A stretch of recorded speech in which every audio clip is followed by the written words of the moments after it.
Hey there, great to see you again. It's Aussie Air here, founder of whensmytime.com.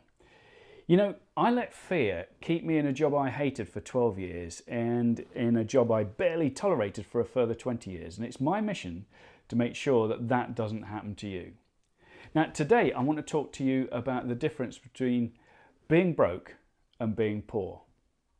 Now, to a lot of people, they're one and the same thing. If you're broke, you're poor. If you're poor, you're broke. It's not, I can tell you, because I've been both in my time. I've been broke and I've been poor. But oddly enough, never the two at the same time. Now, before I go on to talk about that, what I want to make clear here is when I'm talking about being poor, this will only apply if you're an adult to start with. And if you've had the benefits such as I have of being sort of brought up in a Western style democracy and benefiting from an education provided by the state and all the benefits that entails.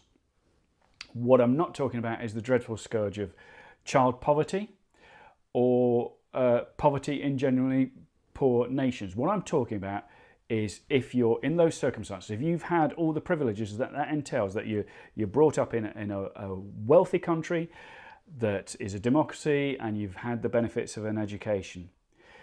In those cases, I would say you have no business being poor. Now, let me go on to explain what I mean by that. The way I see it, being broke is the temporary absence of funds. Shall we say that? The temporary absence of funds. Being poor is a mindset. In fact, I'd go as far as to say it's a victim mindset. Now, let me explain. During those 12 years that I was in a job that I hated, I would say that I was being poor. I was in a job that I was ill-suited for, I've said it lots of times, but I really detested it. I loathed every day, not least because it kept me away from Carol and my boys. But also, during the day I was going to do something that I really didn't enjoy. I really detested it, but I was locked into it. Fear kept me locked into it because I knew I had to provide for the family. And what that did, it prevented me looking around and seeing what else could be done. I just thought that was it. And it was a poverty that was in here. It was a lack of ideas, a lack of awareness of what was around me. And I would say during that time I was poor. Yes, I did have low funds. We were in a position where we couldn't take the kids on vacation because we couldn't afford it. We couldn't. There were lots of things we couldn't afford. We did what we could. We made sure they never went short of love.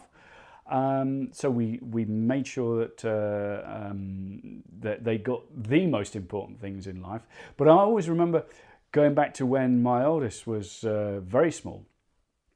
And one Christmas, his godmother sent him a VHS cassette of, I think it was one of the Disney ones. I don't remember exactly what it was. And he was so excited to get this. But we didn't have a VHS recorder player.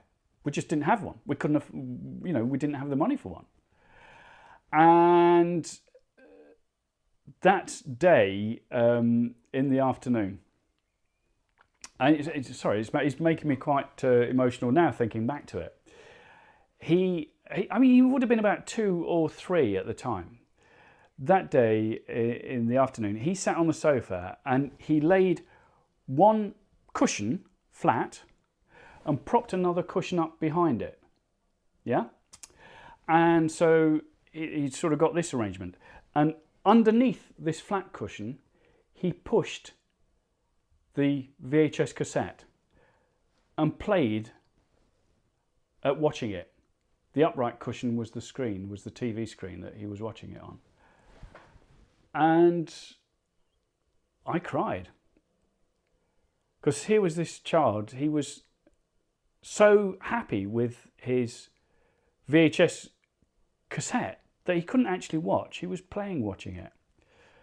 I tell you that very next day, Carol and I sort of went to town and we scoured the stores and we found a sort of battered manager's special, an ex-display model. And we were so short of funds, we had to even put that on credit. We couldn't afford this beaten up old VHS thing that had been on display for several months and was an out of date model. But we got it because we only had that one cassette that our son had had. But let me I'm sort of digressing. I got off on my emotional tangent there. I would say that we were poor at that stage, but we weren't broke. We weren't heavily in debt. We just didn't. We had enough to get by, but we were poor, or I was poor, because I could not see. I had this victim mentality that I was in this job. I hated the bosses. It was actually quite a bullying environment, but I hated that. I hated it, but it was everybody else's fault. That these were my circumstances, and that was it. I blamed everybody and everything apart from myself. Now roll the clock forward, and as I've said in previous videos, there was a decisive moment. There was a decisive moment back in 2010 when I look back over what had happened.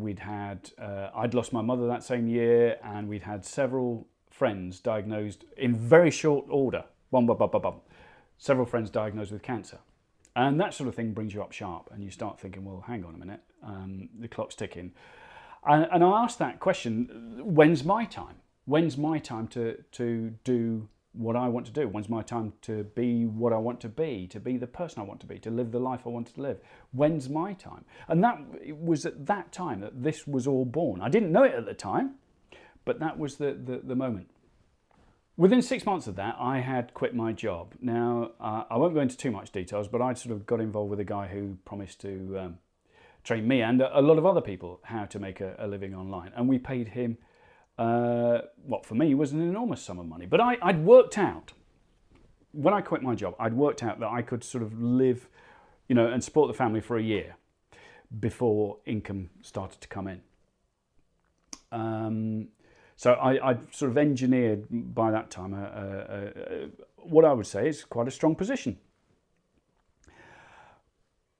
And I spent a chunk of that money with a guy who offered to train me and many other people on not a one-to-one basis, but in small groups, how to make a living online, and guaranteed that at the end of it we would have a viable business that was churning over a minimum of 6 figures a year. Needless to say, it didn't work out. It didn't work out.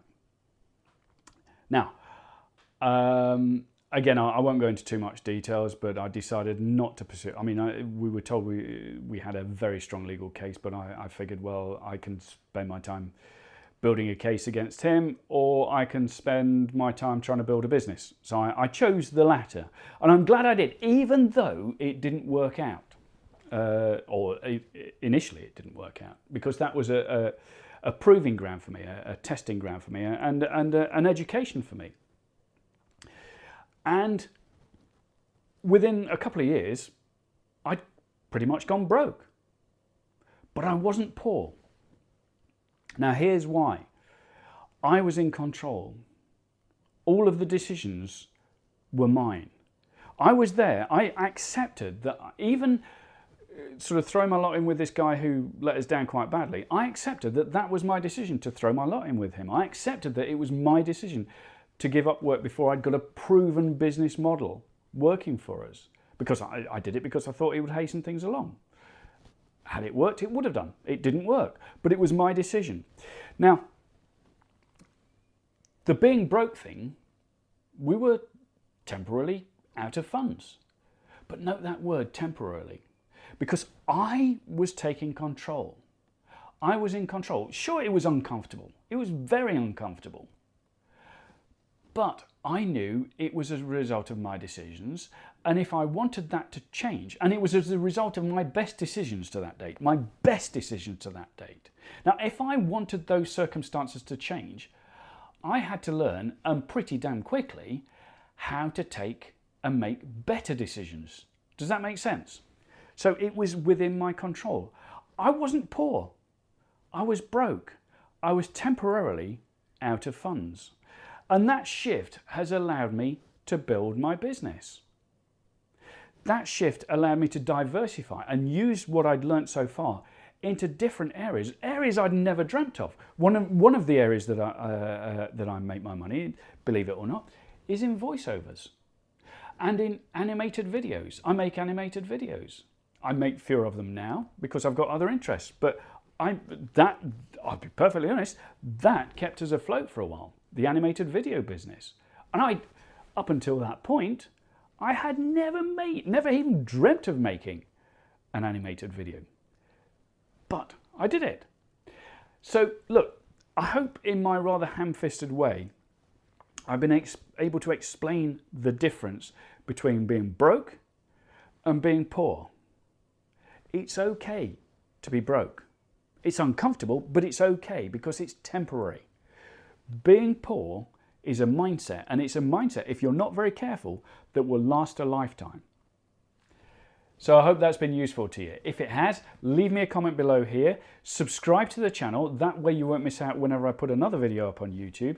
And if you want to get in touch, you can do so at aussie@whensmytime.com. I'll put the address below here, aussie@whensmytime.com.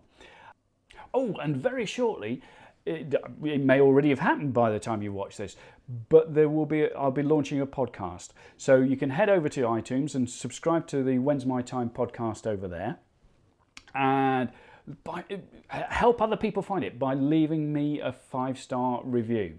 Now that will boost my ego enormously. I can't tell you how much it will make my head swell. But that's not the reason for doing it. It's to help other people find it. The more reviews I get on there, look, if you hate it, tell me you hate it, but if you like it, give it a 5-star review, and the more I get of those, the more people will be able to find it and the wider this message will spread.